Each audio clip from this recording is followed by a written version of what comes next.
بتایا جا رہا ہے ڈاکٹر صاحب کہ 60% چاول کی فصل اور 30% گنا تو ضائع ہو چکا ہے، اور اگر کپاس کی پیداوار کی بات کی جائے تو اس سال اپنی ہدف سے 35% کم رہنے کا امکان ہے۔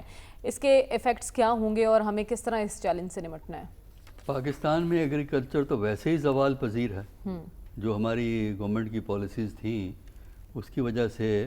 اور میں یہ اپنی طرف سے نہیں کہہ رہا، پاکستان اکنامک سروے ذرا اٹھا کے دیکھنا جو لیٹسٹ آیا ہے کہ پچھلے سال کتنے % گروتھ ایگریکلچر میں تھی۔ تو ایگریکلچر تو ہمارے یہاں زوال پذیر ہے۔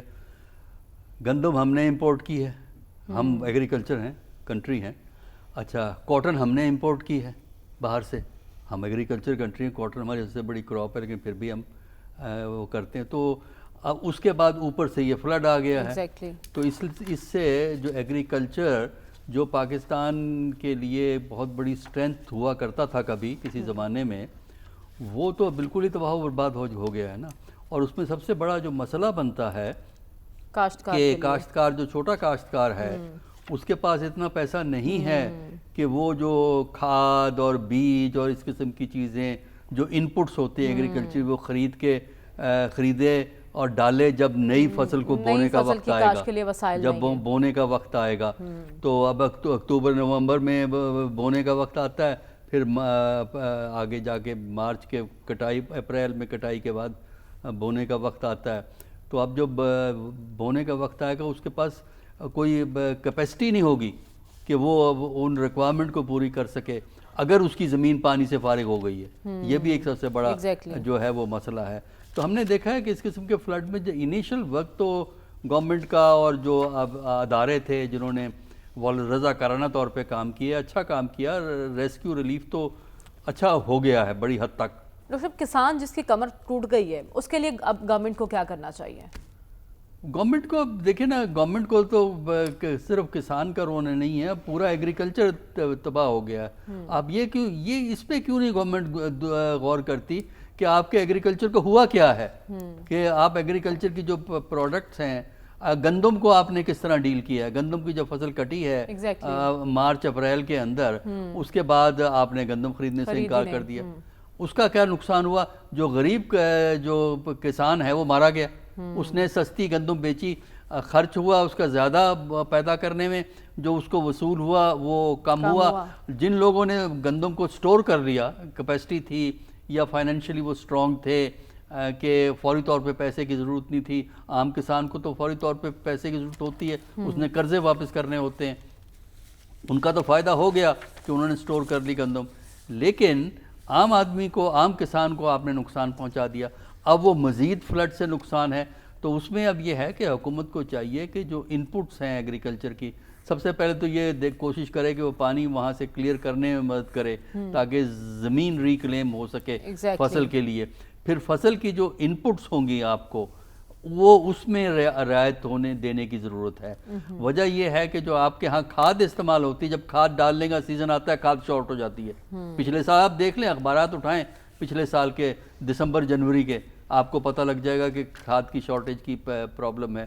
تو یہ اس سے بچانا، بیج کا اچھا ہونا اور صحیح کوانٹٹی میں دستیاب ہونا، یا ان کو سستا دیں یا فری دیں، جو بھی کریں، تو اس سلسلے میں زیادہ توجہ کی ضرورت ہے۔ ریہیبلیٹیشن کا پروسیس جو ہے وہ زیادہ مشکل پروسیس ہوتا ہے، اور اس میں زیادہ ایفرٹ کرنی پڑتی ہے حکومت کو، اور اس کے لیے ریسورسز کے علاوہ یہ بھی لازم ہو جاتا ہے کہ جو لوگ کام کر رہے ہیں وہ ڈیووشن سے کام کریں، وہ اپنے فائدے کے حساب سے جو ہے وہ کام نہ کریں۔ تو اس میں ڈیپینڈ کرتا ہے کہ گورنمنٹ کتنی ڈیڈیکیٹڈ ہے، کتنی کمیٹڈ ہے، اور کتنا فیئرلی کام کرنے کو جو ہے وہ تیار ہے۔ اور اس سے پہلے بھی فلڈز آئے ہیں پاکستان میں، لیکن ہم نے دیکھا ہے کہ جو ہماری ناکامی ہمیں نظر آتی ہے فلڈ کی صورت میں، وہ ریہیبلیٹیشن کی سٹیج پہ ہی ہوتی ہے، اس میں سال ہا سال لگ جاتے ہیں، اگلا فلڈ آ جاتا ہے، پچھلی ریہیبلیٹیشن مکمل نہیں ہوئی ہوتی۔ اور اس دوران ہم دیکھتے ہیں امدادی سامان بھی بہت آتا ہے، اور وہ امداد صحیح معنوں میں ان متاثرین تک پہنچ پاتی ہے یا نہیں، یہ بھی ایک بڑا سوالیہ نشان ہے۔ ڈاکٹر صاحب، عسکری اعتبار سے ہم نے دنیا کو بتا دیا کہ ہم ایک مضبوط ملک ہیں، اس میں تو کوئی شک نہیں اب۔ بالکل آپ کی بات صحیح ہے۔ اس کی جو ابتدا جو ہے وہ ہمیں سب سے پہلے 1948 میں نظر آئی، لیکن جو پہلی پاکستان اور ہندوستان کی بھرپور جنگ تھی جس میں تینوں سروسز انوالو ہوئی تھی. وہ 1965 کی جنگ تھی جو 6 ستمبر کو شروع ہوئی تھی, اور یہی وجہ ہے کہ اس کو ہم ہمیشہ جو ہے وہ یاد رکھتے ہیں اور ٹریبیوٹ پے کرتے ہیں ان لوگوں کو جنہوں نے شہادت حاصل کی اس جنگ میں, اور وہ لوگ بھی ان کو بھی ٹریبیوٹ پے کرتے ہیں جنہوں نے کامیابیاں حاصل کی ہیں. تو وہ پہلی دفعہ پاکستان کا جو جنگ تھی, اور اس زمانے کی جنگ آج کی جنگ سے جو ہم مئی کی جنگ کی بات کرتے ہیں بہت مختلف تھی.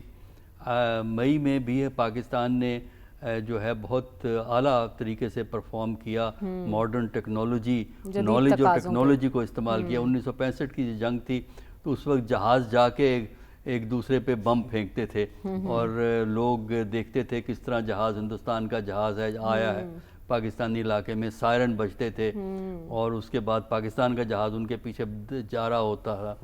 تو وہ تھا. لیکن یہ ہے کہ اس زمانے میں بھی پاکستان کی جو ہماری فورسز ہیں, تینوں فورسز جو ہیں, آرمی, نیوی, ایئر فورس, انہوں نے انڈیا سے کم حیثیت ہونے کے باوجود, ٹیکنالوجی کے حساب سے پیچھے ہونے کے باوجود, کمٹمنٹ, پروفیشنلزم اور یہ ہے کہ قربانی کا جذبہ, ان 3 عناصر کی وجہ سے بہت اچھا پرفارم کیا. اور اب بھی جو ملٹری سروسز ہیں وہ کامیابی اسی وقت حاصل کرتی ہیں جب ان میں پروفیشنلزم ہو, ڈسپلن ہو, ہائرارکی ہو, اور یہ جذبہ ہو کہ ہمارے پاس کامیابی کے علاوہ اور کوئی راستہ نہیں ہے, کوئی آپشن ہی نہیں ہے. اور پاکستان میں تو جو ہمارا ٹریننگ سسٹم ہے اس میں فوج کو یہ بات شروع سے کانشیس کی جاتی ہے کہ انڈیا ایک بڑا ملک ہے, بڑی اس کی فوج ہے, بڑا اس کے پاس اسلحہ ہے, لہٰذا اگر پاکستان نے اس کا مقابلہ کرنا ہے